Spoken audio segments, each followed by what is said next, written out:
Hi, welcome to another tale from Surgeons Hall, which concerns the hanging of the serial killer William Burke. Burke and Hare were two immigrant Irishmen who killed 16 people and sold their bodies for dissection in 1828. Hundreds of bodies were needed per year for the Edinburgh University Department of Anatomy and the private anatomy schools that flourished around it. Body snatching from cemeteries was the usual source, but Burke and Hare happened upon murder as a way to obtain bodies to sell for dissection. They sold the bodies to Dr. Robert Knox, a brilliant anatomist whose anatomy school was amongst the biggest. When they were caught, William Hare turned King's evidence incriminating William Burke, in return for which he was freed. Burke was sentenced to hang on 28th January 1829.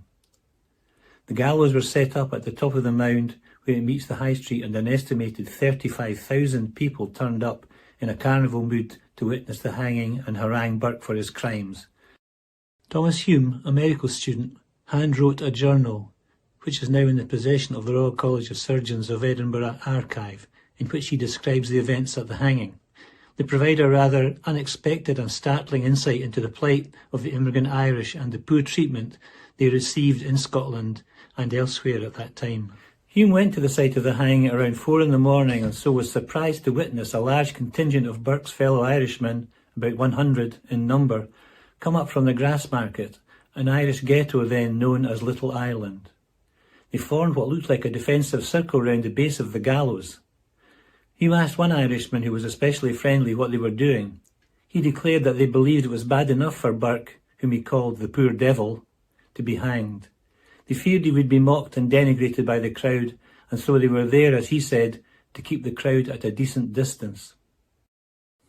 At this time, the immigrant Irish in Scotland and elsewhere were a marginalised, ghettoised and persecuted minority.